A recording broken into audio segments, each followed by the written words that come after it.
Voy a presentar al conferenciante que hoy nos acompaña, que es autor de novelas y de relatos cortos. Francisco Gallardo Rodríguez, profesionalmente es licenciado en Medicina y Cirugía, está especializado en Medicina y en Traumatología del Deporte. Él está vinculado desde hace muchísimos años al mundo del deporte, al baloncesto sevillano, a la medicina deportiva, y en la actualidad es jefe de servicios médicos en un centro deportivo de aquí de Sevilla. Su vinculación con el tema que tratamos hoy se concreta en ser autor de dos obras. La primera de ellas es una novela titulada El rock de la calle Feria. Se publicó en el año 2008 y es una obra que se desarrolla a lo largo de 1978, desarrollándose su trama aquí en Sevilla y en España, con los cambios que se destacaron en esos años, y afecta pues a todos esos cambios a la vida de los protagonistas. Se refleja en esa novela todo el ambiente callejero de Sevilla, de la zona de la Alameda, de la calle Feria, de la música nueva, y con esta obra obtuvo el premio Tigre Juan de novela de Oviedo en el 2008. La segunda novela de Francisco Gallardo se titula La última noche y es del año 2012. En ella hace una investigación, él ha hecho una investigación sobre la medicina en la época de la Sevilla musulmana del siglo XIII y del siglo XII, y referida en concreto a la vida de la nieta del famoso médico Abenzoar y a la vida de su abuelo, del médico de Abenzoar. Todo en esta novela pues se desarrolla tanto en Sevilla como en Marruecos, y es un espejo también de toda esa época histórica pasada. De esta novela recibió el premio Ateneo de Sevilla en este año 2012. En la actualidad está trabajando en su tercera novela, también de temática histórica, y para ella se está documentando utilizando, entre otras fuentes documentales, las que se encuentran en este Archivo Histórico Provincial de Sevilla. He intentado que nos informe un poco del contenido de ese nuevo proyecto. Ha sido imposible. Sí sé en concreto el documento en el que está trabajando, pero ahora mismo eso es secreto de sumario. Y creo que lo más conveniente para todo es escuchar pues su interesante intervención, con lo que le doy la palabra.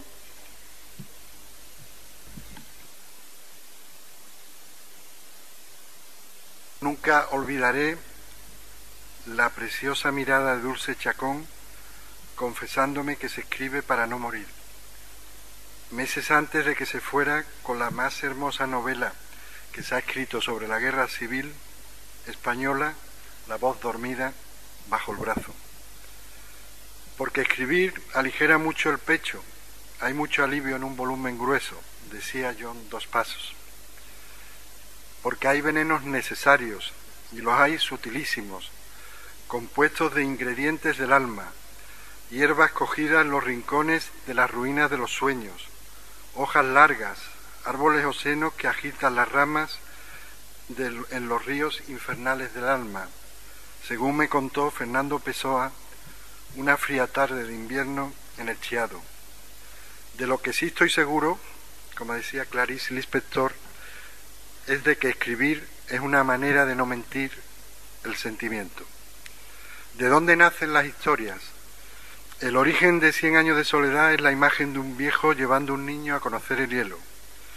El sonido y la furia del granjero Follner nace de la imagen de una niña subida a un peral, y se lo contaba a sus hermanos que estaban al pie del árbol. La educación sentimental nace de la impresión que causa en Flaubert una mujer cuando aún era muy joven. El inolvidable relato de Jorge Luis Borges, El Zahir, parte de la palabra inolvidable, de la idea de que pueda existir algo realmente inolvidable de verdad. Me parece posible y quizás deseable, escribe Virginia Woolf, que yo sea la única persona que en esta sala haya cometido la locura de escribir una novela. ¿Qué demonio me habló al oído y me impulsó a seguir el camino de mi perdición? Una menuda figura apareció ante mis ojos, la figura de un hombre o de una mujer que me dijo: me llamo Brown, atrápame si puedes. A la mayoría de los novelistas les pasa lo mismo. Pocos atrapan el fantasma, la mayoría tiene que contentarse con una porción de tela arrancada de su vestido o con un mechón de su cabello. Y ahora que caigo, esta es la auténtica razón de recalar una hermosa mañana de primavera, recuerdo, en este archivo con la esperanza de no quedarme con un mechón de cabello entre las manos. Verán, yo también tengo mi particular fantasma que un día me dijo: atrápame si puedes. Viviano Torres, historiador de vocación y de vida, uno de los intelectuales más brillantes de esta ciudad, de la vieja escuela de la librería Blanco, al que admiro profundamente, dejó caer el hueso, una referencia a una demanda de divorcio en la Sevilla de 1813, encontrada por él en los archivos de la parroquia de San Ildefonso. El hueso, que inmediatamente mordió el perro, tenía forma de texto, apenas medio folio, en el que el abogado de la mujer que se atreve a pedir el divorcio a causa de los malos tratamientos, como consta literalmente, que le proporciona a su marido, solicita información al párroco de San Ildefonso sobre la conducta y los hábitos de éste. Siguiendo el hilo de la madeja, encontré en este archivo documentos que me podían ayudar a reconstruir con verosimilitud esta historia tan real que es digna de ficción. La verdad y de la mentira y la mentira de la verdad, que diría el maestro Vargas Llosa. De causalidades y casualidades, se busca lo que se encuentra o se encuentra lo que se busca. Yo en 2 pasos defendía que todo lo que le sucede a uno tiene que ver con lo que escribe. Fernando Pessoa, por el contrario, sostenía que la literatura es la manera más agradable de ignorar la vida. Sea como sea, permítanme la indiscreción de referirme a mis anteriores novelas, aunque solo sea para ilustrar las causalidades y las casualidades que ocurren a la hora de escribir historia de ficción. A los pocos meses de publicar mi primera novela, El Ros de la calle Feria, en el año 2008, recibí una carta a la vieja usanza, con sello de correos tamponado, que a su vez contenía otra carta que yo había escrito desde Bruselas en el año 1978 a unos amigos entrañables, Fernando Ortigosa y Julia Bermudo. Nada de particular tendría la historia si no fuera porque en esa carta estaba escrito ya el argumento de una novela que yo, o ya no sé quién, escribiría 30 años después. Para acabar de escribir mi segunda novela, La última noche, viajé a Marrakech en el invierno del año 2009. Mame, mi mujer, y unos buenos amigos, Tim y Adelaida, viajaban con nosotros. Se ocuparon de buscar un riad en plena Medina a través de Internet. Uno de los personajes de la novela es el sabio cordobés Averroes, que falleció en Marrakech, muerte sobre la que yo ya tenía previsto escribir. Un coche nos recogió en el aeropuerto y a los pocos minutos pasábamos del Palmeral a la vorágine del norte de la Medina, a través de calles embarradas, sin asfaltar, arcos derruidos y casas apuntaladas. Llegamos al oasis del riad Aquaviva. Lo primero que nos dice uno de los dueños es que en aquella calle, estrecha, pequeña, un carro había atropellado a Averroes 8 siglos atrás. En Marrakech hay cientos, por no decir miles, de riad. La última noche transcurre entre Sevilla y Marrakech a finales del siglo XII. Hurgando en la biblioteca del riad, a la mañana siguiente encontré un libro francés que contenía un plano de la Medina de Marrakech a comienzos del siglo XIII. La novela que afortunadamente me trajo a este archivo también tiene su pequeña o grande casualidad o causalidad. El documento del mes, que como bien ha explicado la directora, se visualiza, destaca en esta sala, suele ser de una temática diversa, varía en función de la riqueza documental que aquí existe. Cuando empiezo a investigar en este archivo, el documento del mes es una demanda de divorcio por malos tratos, en unos años posterior a la que yo estaba buscando. No recuerdo quién dijo que el escritor o la escritora no elige el tema sobre el que escribe, sino que es el tema quien los elige. Todo esto nos lleva al problema de la verosimilitud de la ficción y la verdad que requiere la historia. Este viejo dilema había que plantearlo, y mi sorpresa fue cuando Álvaro Pombo, mi admirado escritor santanderino, titulaba así, Verosimilitud y Verdad, el discurso de ingreso en la Real Academia de las Letras el 20 de junio de 2004.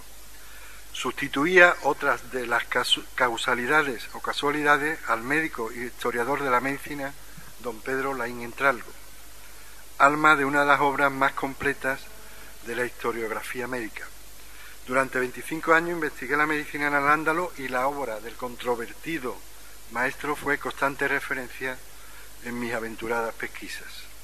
Dice Álvaro Pombo: mientras en las narraciones de pura ficción, haciendo psicología ficción, puedo yo guiarme por un criterio de verdad consistente en la coherencia interna, al introducir elementos históricos en mis novelas, en mi ficción tenía que tener en cuenta también la verdad histórica real, tal y como científicamente la exponen los historiadores.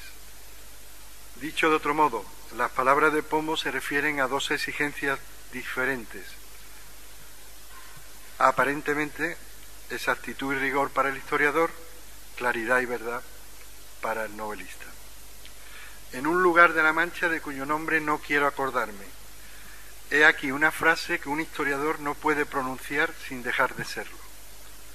Cervantes, en solo 2 líneas, delimita a la perfección el campo de lo imaginario, el campo de la ficción, no solo en su obra, sino en la literatura venidera, de cuyo nombre no quiero acordarme. 6 palabras que abren el camino a la libertad expresiva de la novela, pero que la cierran a la verdad histórica. José Ortega y Gasset confesaba que leyendo novelas históricas se sentía con frecuencia inundado de un extraño malestar, mareado por 2 exigencias contrapuestas: conocer la verdad acerca de un hecho y fantasearlo. Harold Bloom, el autor del discutido y discutible canon occidental, piensa que la historia y la narrativa se han separado y nuestras sensibilidades no parecen capaces de conciliarla. La literatura es justo de lo contrario de la historia, afirmaba Günter Grass en Oviedo, proclamando que la literatura tiene futuro mientras contradiga a la historia. No todos los escritores piensan lo mismo. Hamlet y Don Quijote no son reflejos de la realidad, sino que añaden algo nuevo a la realidad, afirmaba Carlos Fuentes. Hay más verdad en una escena de Shakespeare, en una oda de Horacio, que en todo Michelet, todo Montesquieu, todo Robertson, escribió Gustave Flaubert. ¿Es real la verdad? ¿Es verdad la realidad? Habría que distinguir, y sin ánimo de hurgar demasiado, qué entendemos por verdad, las distintas acepciones de la verdad. Hume empezó a distinguir entre verdades de razón, evidentes y necesarias, las matemáticas, por ejemplo, y las verdades de hecho, las del mundo de la experiencia, el mundo sensible, de la que solo se puede decir que son probables, pero que desde luego no son necesarias ni evidentes. Y ponía un ejemplo: el sol saldrá todos los días. Al fin y al cabo eso es un modelo de probabilidad, ni siquiera es seguro. El resto de las verdades humanas irían a parar al cajón desastre de los juicios de valor. El desarrollo de la ciencia, por un lado, tanto de las ciencias matemáticas como experimentales, han hecho más compleja la concepción de verdad, y por otro las teorías cuánticas de la relatividad, el principio de incertidumbre, la biología molecular, las teorías fisiológicas del caos, han añadido toda una serie de círculos concéntricos y de planos distintos, de distintos órdenes de la verdad, como señala la historiadora Carmen Iglesias. Quizás, como sistematizó Popper, la idea de verdad es sobre todo una idea simplemente reguladora. La verosimilitud o la mentira como una de las bellas artes. No estaría de más recordar que la ficción, en su sentido más amplio, es simplemente una historia inventada que se cuenta en prosa y utilizando únicamente palabras. Por algún proceso químico, esas palabras interactúan con la imaginación del lector de tal manera que le hacen sumergirse en la realidad de la narración. Y una vez allí, al otro lado del espejo de Alicia, experimentar, sentir y preocuparse por esa realidad con la misma intensidad que lo haría por los problemas o desengaños de su propia vida. La verosimilitud, según el viejo diccionario de autoridades, es la apariencia de verdad en las cosas, aunque la realidad no la tenga. En el lenguaje castellano, la realidad corresponde a la verdad y la irrealidad a la verosimilitud. La verosimilitud es la lógica del mundo posible. Para que el lector entre sin trabas en un mundo distinto, entre por la puerta de la mentira para vivir una verdad. Para ello se debe cumplir la ley de la verosimilitud, la ley de gravedad de la escritura. La literatura cuenta muchas mentiras, pero no puede mentir.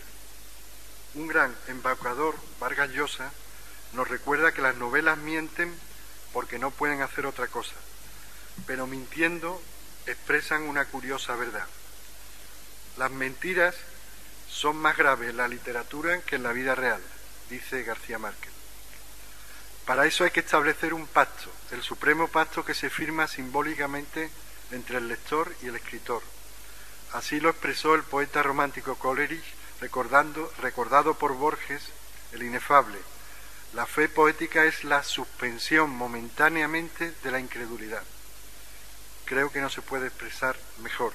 Un relato debe ser verosímil, que no es lo mismo que realista. La palabra mágica que consigue esa superación momentánea de la incredulidad es la coherencia interna del relato. Una hábil amalgama de estilo, narrador, punto de vista, tono, personajes, espacio y tiempo. Para que el lector crea lo que está leyendo, el escritor ha tenido que creérselo antes. Ha tenido que estar allí y habitar ese mundo de la forma especial en que se habita el mundo de la ficción. Ahora que caigo, para eso he venido aquí, a este Archivo Histórico Provincial, durante 2 años, en busca de la inaprensible, caprichosa, maleducada y seductora verosimilitud. Mi relación con ella, muy del siglo XIX, es la historia de un cortejo. La fuente es histórica, la fuente de la memoria colectiva. La última noche, mi segunda novela, transcurre entre Sevilla y Marrakech en la segunda mitad del siglo XII. Una novela histórica sin paliativo. Durante 25 años había investigado la medicina en Al-Ándalus con fines académicos, leí mi tesis de licenciatura y nunca leí la tesis doctoral, por circunstancias universitarias que no vienen al caso. Lo cierto es que me encontré con un ingente material de investigación que poco a poco se fue transformando en material narrativo.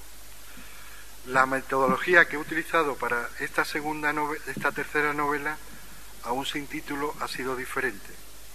Una vez decidido a contar la historia de una mujer que solicita una demanda de divorcio a principios del siglo XIX, una ficción con base histórica, me planteé las fuentes a las que debía recurrir, los documentos, testimonios e incluso objetos que me podrían transmitir una información significativa referente a los hechos y a la época. Debía buscar testigos de papel a los que poder interrogar y contrastar esta información. Las fuentes primarias elaboradas prácticamente al mismo tiempo que los acontecimientos que quería conocer, y las fuentes secundarias historiográficas elaboradas a partir de las fuentes primarias, libros, artículos, etc. Mediante las fuentes primarias, los documentos existentes en este archivo histórico provincial referente a demanda de divorcio entre 1813 y 1830, la mayoría de ellas relacionadas con los malos tratamientos. Con ello me planteé identificar los hechos, qué ocurrió, cómo sucedió, dónde, por qué, con qué consecuencias, a qué grupo social pertenecía esa mujer, cómo viven los acontecimientos las personas de su entorno, las autoridades civiles, militares o eclesiásticas, Tendrán los documentos de información política, social, económica, cultural, religiosa. Traslucirán el cambio del antiguo al nuevo régimen. Hablarán de la ocupación francesa de la ciudad o habrá que recurrir para ello a las fuentes secundarias. Aquí aprovecho para agradecer a todo el personal que tan amablemente me fue facilitando el acceso a estas fuentes, tanto primarias como secundarias. Mi anterior novela prácticamente en su totalidad la construí sobre fuentes secundarias, el riquísimo legado que nos proporciona la filología y la historiografía árabe. En la presente novela he tirado de ambas fuentes. Un buen experimento. ¿Cuáles son preferibles? ¿Qué diferencia o qué matices nos pueden aportar con respecto a las otras? Como muestra valga algunos ejemplos. Fuente directísima. Y para que se vea que no soy guiada por una mirada interesada, sea depositada en cualquiera casa decente de esta ciudad, Sevilla, si mi marido no estuviese conforme con la de mi hermana, en la cual no tendrían que dar alimentos, pero sí en cualquier otra. Para mí ha tenido un poder estremecedor cuando yo leía o cuando yo escuchaba a esta mujer hablando, ¿no? Así fui conducida al lugar de mis oprobios, cuando antes hubiera podido ser el lugar donde tal vez viviese en paz con mi marido, arrepentido él de sus violencias. Desde entonces juré no retroceder y en llevar a efecto mi demanda de divorcio. Se conoce mucho mejor el carácter con una fuente tan directa.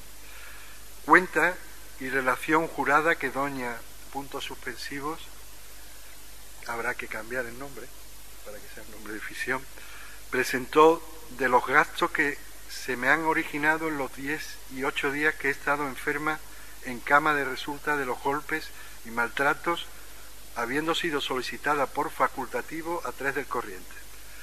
Por 18 días de visita de facultativo, 86 reales. Al maestro sangrador, 4 reales.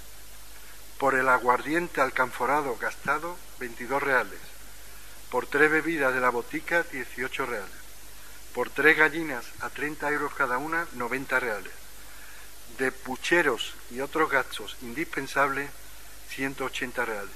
En total, 400 reales de vellón. Como facultativo, aprobado por este Real Colegio de Medicina y Cirugía, he recibido de manos de, punto suspensivo, 86 reales de vellón, honorario que me satisfizo por la asistencia y curación que en términos de 10 y 8 días he verificado una luxación incompleta del hombro derecho. Traída a su casa y tratada con la aspereza que se merecía, habla él, el marido, y no con la amabilidad a que está acostumbrada, en el primer momento se fugó, dejando abandonado a su marido, su casa, y llevándose consigo toda la ropa de su uso, y hasta las camas, trasladándose a casa del abogado que probablemente le defenderá en este negocio.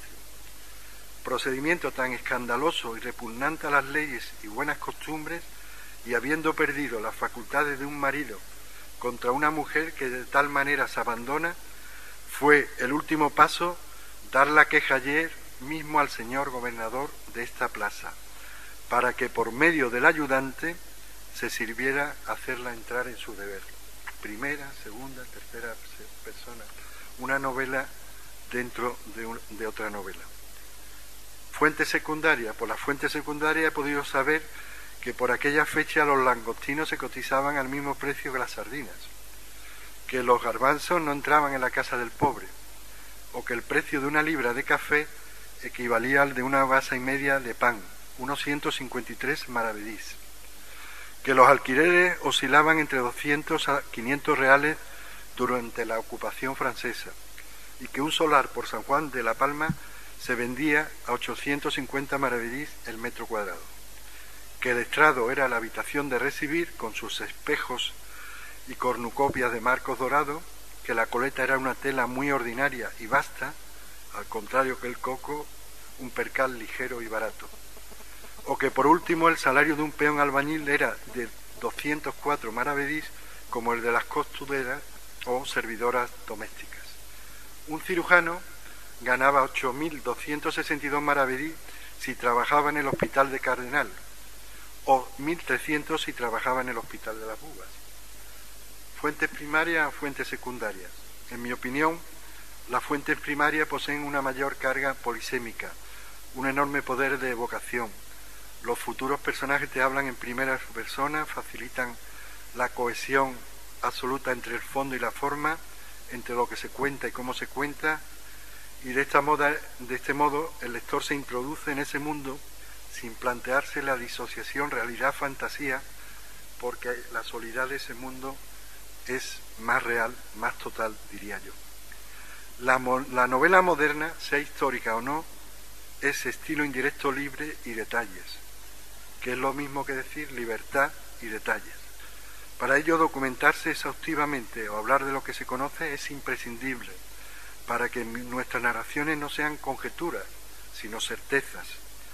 Cuando un escritor omite cosas que no conoce, aparecen agujeros en el texto, decía Hemingway, autor de la famosa teoría del iceberg.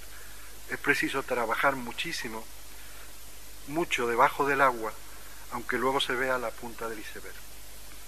A modo de resumen, quizás sea posible una verdad histórica narrativa.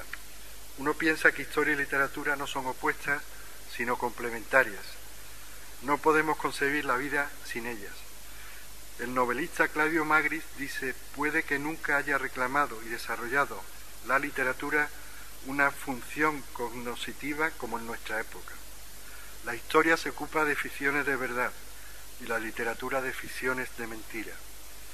El componente de la ficción, de elaboración de la trama, de configuración narrativa, también se da en la escritura de la historia, pero solo es una parte de lo que la historia aporta. La búsqueda de lo verdadero en el pasado y no solo de lo verosímil, como es plausible en el terreno literario. Esa búsqueda de lo verdadero establece unos límites y unas reglas que la diferencian totalmente de la novela. La cronología y la geografía son los dos ojos de la historia, coordenadas que sirven al novelista para reinventar el pasado, los andamios donde volver a pintar el mismo cuadro tan diferente y tan parecido al de nuestros antepasados. No hay que olvidar que se corren riesgos, muchos riesgos. Lo más evidente es una posible atomización del pasado, un voyerismo histórico, como decía John Eliot, que se hace posible por la supervivencia de los documentos. El primer historiador del mundo, Heródoto, decía que los historiadores escriben para que no se desvanezcan en el tiempo los hechos de los hombres. Los novelistas también. La historia quizás requiera un distanciamiento emocional de nosotros mismos. La literatura una aproximación. Al fin y al cabo, un escritor no es más que un observador exhaustivo, en algunos casos obsesivo, como Flaubert.